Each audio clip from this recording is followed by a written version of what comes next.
Hello, in this section, we will officially enter the study of marketing interaction. First of all, let's learn one of the most used scenes in marketing interaction.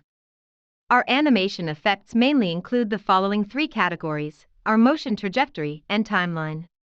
We will explain how to use our motion trajectory and timeline. Finally, with these three scenes, we will have an after-school exercise. I hope you can also complete our after-school exercise. So first of all, let's learn about the content of dynamic effect. In fact, no matter the dynamic effect track or the time axis, their use scenarios are nothing more than these kinds of scenarios. They are our transmission of our hierarchical information, feedback of our visual information, a hint for our interaction feature, and increase the affinity and interest of our application. Do you often see that, for example, when we are doing some marketing interactive topics, some animation effects will make us feel that such a page is more vivid as a whole? For example, when we click to the next page, such a flashing effect or prompt will more induce us to click, and these are us use dynamic effects or our timeline, or a series of scenes often used in our trajectory. So first, let's learn a basic usage of dynamic effect.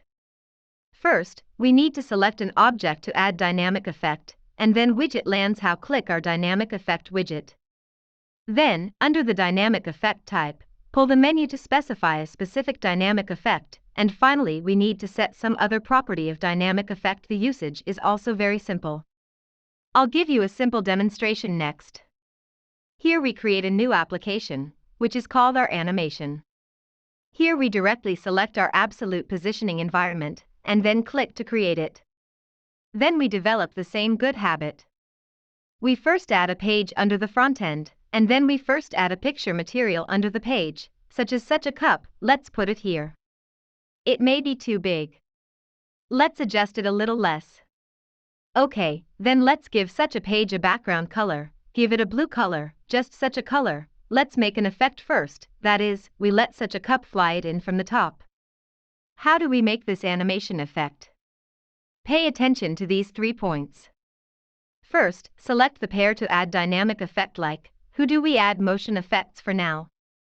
We're going to add motion effects to a picture like a cup, right?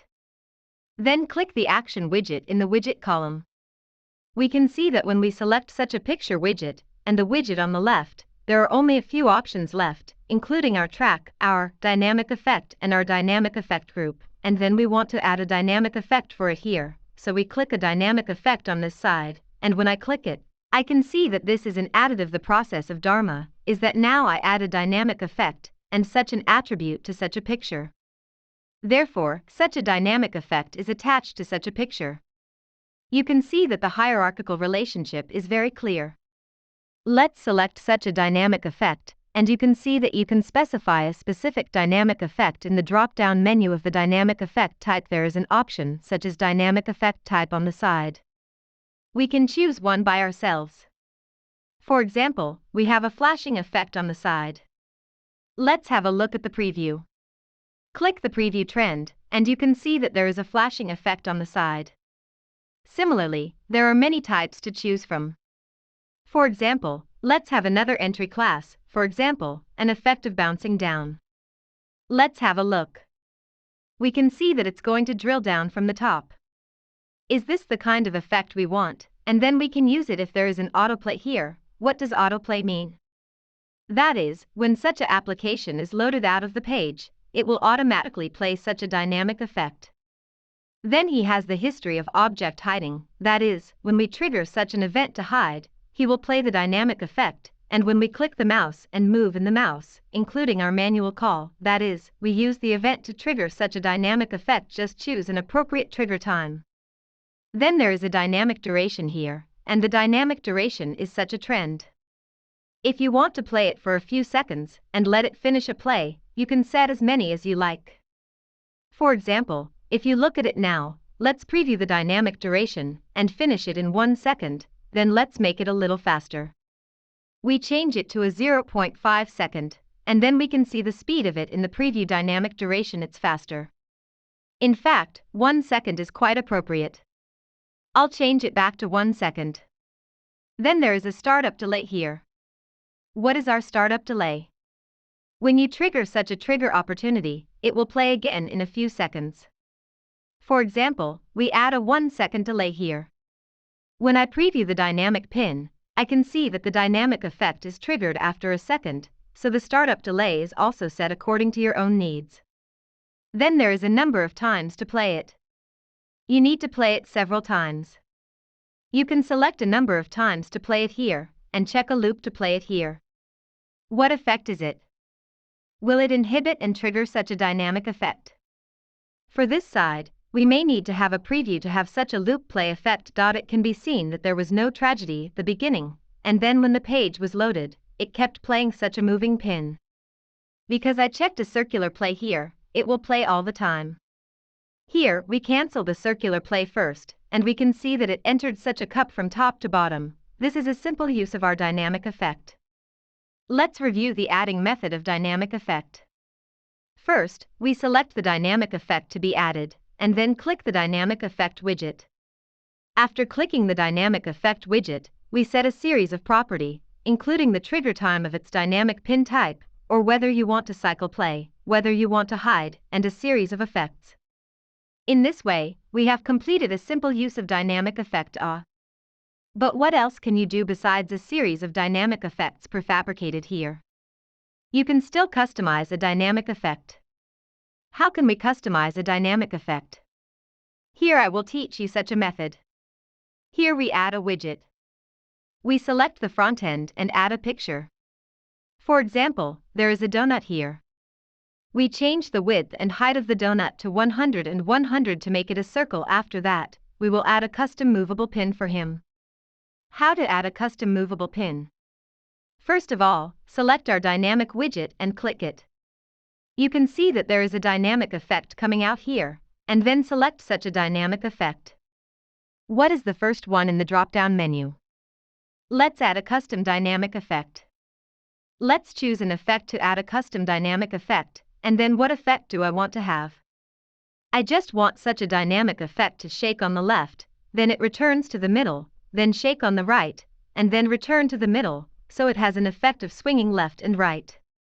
When it comes to such a left-right swing effect, we need to grasp our keyframe, that is, at each time point, where it needs to be, we need to put a key needle at the corresponding position. First of all, when we make a key injection, we should consider how many states and positions there are in an animation like it. For example, at the beginning, I am in the middle, and then I want to shake on the left. Where is the second position? Is it on the left? And then where is the third position? The third position can be in the middle or on the right. Because it needs to make a smooth transition, if we want to be lazy, we can directly set its next position on the right, and then finally it returns to such a position, so it has at least 12, 3 or 4 positions, right? So we need to hit 4 such key pins. For example, when we hit the next keyframe from 0 seconds to 25 seconds, we can see that I select such a 25 in 25 seconds, and then when I click the mouse, I can see that I hit a keyframe here. I want to adjust it to a position of 25. I drag it to the right and adjust it to 25. What changes have taken place in such a position of 25 based on the 0 point? Has X shifted 50 to the left? So let's adjust its 2D translation here. So let's take X5 here and shift it by 50 pixels. Then, there is no change in the same y-axis. So let's mark the 0 term again. We can see that it shifts a 50 pixel here, and we can play here. We can see whether it shifts a 50 pixel to the left at the beginning. After the same 50 pixel here is achieved, we will next hit a key pin such as our 75, which is compared with our current 25A place. What's it doing? Does it have to go to a position on the right in addition to passing through the middle? On the left, we translate 50. In order to make it a little symmetrical, we write a 100 pixel on the front, and it goes to the right. Then, similarly, when it reaches 0, what is it like? It's back to the origin, isn't it? So we can directly copy such a keyframe of 0, click a paste, and we will paste such a key pin to it. Then we can see the effect. You can see it shake left and right, shake left and right, shake left and right, and then if you want to control one of its effects, you can control one of its effects here, a curve of speed, an effect of how it performs a motion, and then our dynamic effect is completed. Then here, we can set whether it should be played in a loop or whether to save a series of effects. Then here we can also choose to upload dynamic resources. If we upload dynamic resources, it will be convenient for us to reuse them in batches in the future. Here, let's upload it, which is called swing left and right, and then click OK. In this way, we click a save. He said that the save is completed, and then we click an X to see that now such a dynamic effect has been made. We use a left and right swing to see the effect in the preview. You can see that it seems to sway a little less on the left and a little more on the right. Why do we take a look at such a trend? When it is shifted to the left, the position is -10. When it is shifted to the right, because I am talking about -12 on the left, the right should be set to 1 of 50 pixels location. Then let's learn the second block of our animation called our trajectory. First of all, let's take a look at a basic usage of tracks. First, we need to select the object we want to add tracks. In the widget bar, click our track widget. Next, we drag the buoy to select the appropriate time point, and then add a keyframe of it. Next, we select the keyframe to set in property of widget. Under the keyframe, you can perform various operations on this keyframe, including our copy and delete operations. In fact, this operation is exactly the same as the keyframe when we just edited the action effect. Then let's take a look at how to use an effect of such a track. Similarly, open our editor. We can delete the dynamic effect of such 2 pavilion circles. Then we take such a material. Let's make a simple dynamic effect. What effect? It is such a daily circle that rolls from the outside of the screen to the front, and then lies in front of such a milk tea cup. Let's make an effect of such a track, and then what to do? First, let's make Tian Xuan's initial position here, and then we want to add a track. How to add it? Select it and click the left side. As for the widget of a track, we can also see it when we click it. Here is a track like this, an editing area, and this is also an area of our timeline editing. Then, just as we did just now, we need to enter a key needle. Here, we first determine its initial position, and then, for example, its initial position is here. Then I will hit the first key needle for him in 0 seconds, click a plus sign to hit the first key needle, and then I want him to scroll to the right in 2 seconds, so I'll hit his second key needle in 2 seconds. In addition to dragging the above selection buoy, you can also directly enter a time here, and then hand it in to fix us in a position of 2 seconds. Next, we click on such a yellow line to play the second key pin. When we play the second key pin, we will define the difference between the 2 keyframes. We select such a keyframe. When we select this keyframe, we can find that its property is exposed in the left group widget column, and then we can only select a key truth like ours, one of its property is OK. For example, in such a property, an X is changed. Let's set a value of 150 to have a look. 150 seems a little too big. We set it a little smaller than 100. Yes, it almost rolls to such a position. Next, let's take a look at the effect of this track in preview. When I preview, you can see that such a donut will scroll to such a position after 2 seconds, so we only need a time of 2 seconds, so we select such a track.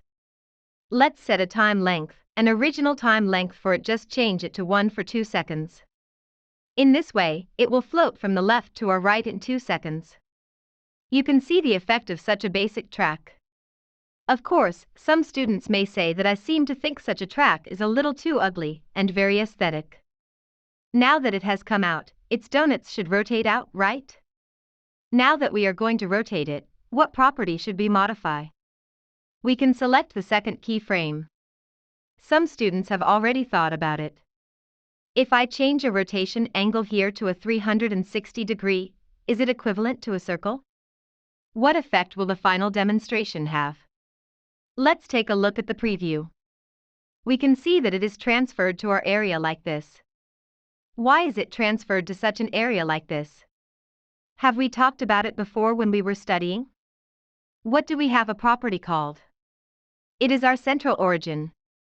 Because its central origin is now 0 and 0, where is its origin? Is it in our upper left corner? Since we want it to rotate around the center when it rotates, what should we do? Right? We need to change one of its central origins to a position of 50 and 50. So similarly, we select the first position like this. We change one of its center origin to 50 and 50. When we select the second keyframe, we also change its center point to 50 and 50. Next, let's preview an effect. You can also see that now it stops and rolls down from above. But please note that we didn't set the central source point at the beginning, and we didn't change the x and y coordinates. Therefore, it was originally based on the position of such a point in the upper left corner, and now it has become the neutral origin. Therefore, we will feel that the whole element has been leveled upward. That's because our central origin has changed. Therefore, generally speaking, if we want to make a rotation effect, we will first set a central origin, and then set its position. Therefore, I will show you a complete process here. The demonstration just now is just to remind you that our rotation effect must set the central origin, and change the central origin. The setting may affect a position of our element, because its origin has changed, but its y-coordinate has not changed, so its position will change a series of times. So let's demonstrate a normal practice. Let's delete this and see that we first select the page. We add such a picture material at the bottom of the page. Set its width and height slightly to 100 of 100 to make it a circle, then put it in such a position on the left, and then set its central origin to 50-50, because I want to do it a publicity. Then I select such a material to add our track for him. How long does it take? It takes us 2 seconds. Then he needs to be in the initial position at 0 seconds, and then in the second position at 2 seconds. Therefore, we select 2 seconds to set a difference part of it. The difference between 2 seconds is what? Its x-axis has changed, so let's set it to a position of 100, which seems to be a little less. Set it to 125, yes, almost roll to such a position. Then, because it needs to roll, its rotation angle will also change. Let's roll at 720 degrees. In this way, it will roll out from the inside to the inside. We can see that now we can see such an effect. We can roll out slowly and automatically from the inside. After such an effect is achieved, we can take a look at a series of attributes of our track. Our track still contains such a series of attributes. First, the type of the first track includes straight line curve and frame-by-frame switching. What's the difference here? What we are doing now is an effect of a straight line, so no matter whether we use a straight line or a curve, there will not be much difference.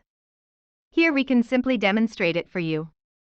For example, I set a keyframe for 1 second here, and I make a relatively large change to one of its y-axes. For example, 1 second reaches a position of 50, and now if we choose a curve as the track type, we can see how it moves. In this way, whether the radian of a track is a curve, we can obviously see that it has a process of falling down and up, and what happens if we choose a straight line? What do? Let's see if it's an effect of rather bending and unyielding. Let's move a track like this. So for me, I prefer to move in a straight line, which varies from person to person. Then there is another track type called frame-by-frame switching. What is frame-by-frame switching? Let's take a look too. When I preview, I can see the position of 1 second. He arrives at the next time, and then he arrives at the next time. So it is said that it has arrived at a corresponding time range. In this time range, it completely shows an effect of this needle, so this is a track type of the main needle. The next step is the start time. The start time determines how long it starts. For example, I set the start time to 1 second here. It can be seen that it is not displayed in the range of 1 second, and then it will appear after 1 second. First, we change one of its track types back to a straight line. You see, it is not displayed in 1 second. After 1 second, another display will be performed. Usually, the end time is also limited, which tells us that such a track will be displayed in what interval, and will not be displayed in what interval. Generally speaking, we can make a setting according to your needs, and then there are a series of properties for setting track control. What do you mean? We can see that when we select a key pin, there are a series of property that can be set with us, and the property that we set track control here is that we only check one of its XY size and opacity rotation, XX axis rotation, and Y axis rotation by default, and then the latter ones include its comparison. You can set the property here for degree, reverse color image saturation, and gray level. Let's take an example here. You can see that one of our saturations is not checked. Then, we can set one of its saturations in the second keyframe. For example, we can change the saturations here to 50. Then we can have a look. When I make a preview, one of our saturations is set. This is how the effect is executed. We will find that its saturation is such an effect from beginning to end. And if I check a saturation of such a track and property of it, then we click a save. Let's come to our side. Let's set an property of its saturation. For example, a saturation of this side is set to a 38%, and then a saturation of this side is set to 100%, and then the same final saturation. We change the setting to 100% because I have checked this now. So each keyframe can set a saturation separately. We can take a look. It turns gray here, and then it turns into a color effect. Therefore, this is a series of saturation settings, including your saturation, and a series of effects such as your gray inversion, blur, etc. The track can control its gradient, but the premise is that you should check this side.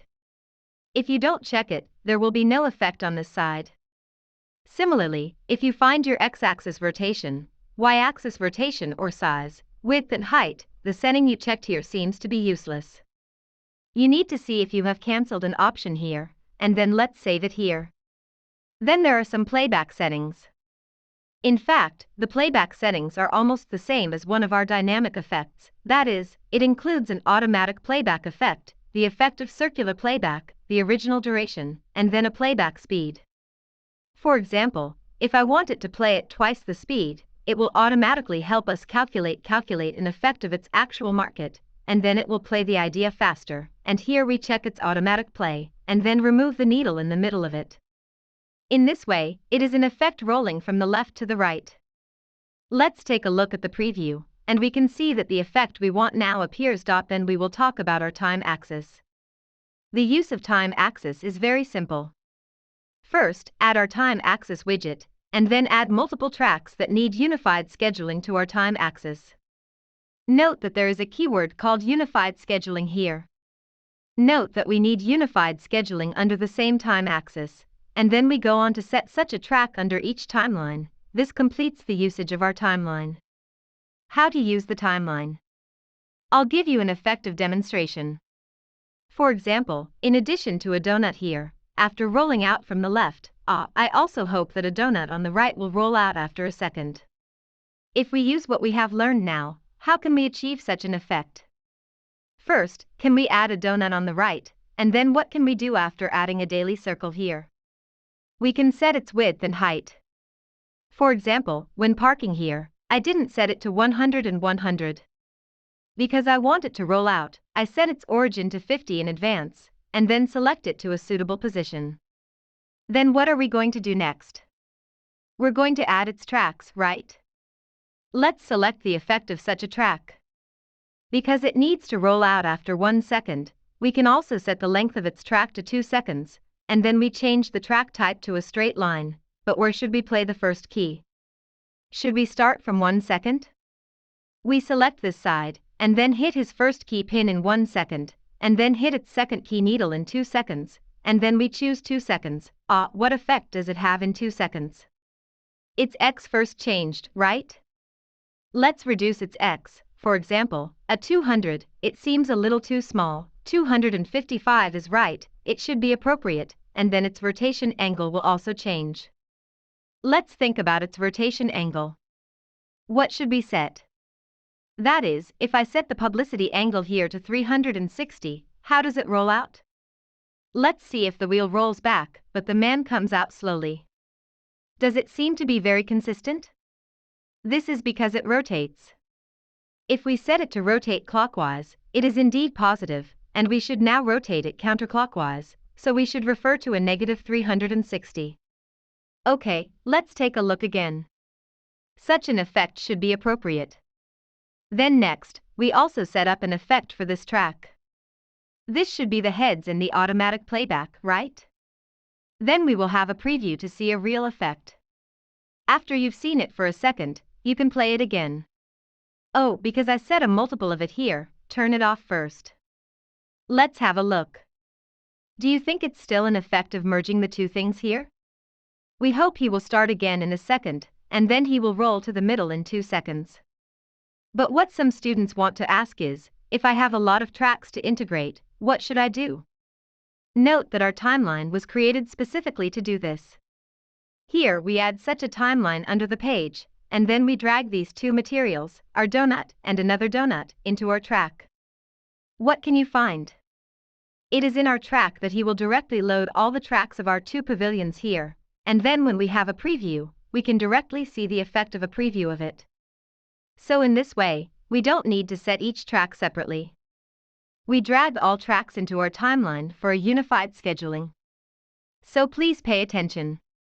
What is the biggest function of the timeline? It is to make a unified scheduling. We can select the time axis to see whether it still has such a series of attributes, including its original time length, whether it plays automatically, and the effect of loop play. We can change it to a 2-second one. Then here we have a preview. Here we haven't turned on autoplay. Here we check autoplay, and then we have a preview to see an effect. So pay attention to the timeline. What's its biggest function? Is to integrate multiple trajectories. We put such a series of materials, whether the track you have made or the track you want to add, into such a timeline, which can help you make a unified scheduling. Then, finally, we add a little detail to such an effect. For example, there is a cigarette on his milk tea, and then shake it back and forth. We add an effect of such a cigarette under the page. What is its cigarette shaking around? Is there a rotation about its vertical axis, so we set its X origin to a 50, so we can select such a material every day and let it swing left and right. In fact, after what we have just learned, we already know that whether we add a dynamic effect or add our track here, we can simply do it here. Let's add a track. What effect is it? It's a 3-stage, right? So here, we change its track duration to a 2-second track, and the track type to a straight line. We hit its default 2 keyframes in the first and last seconds, and then it will change electrically in 1 second dot, and then check this loop. Let's preview an effect, and you can see that an effect has appeared. Of course, in addition to using trajectories, we can also use dynamic effects.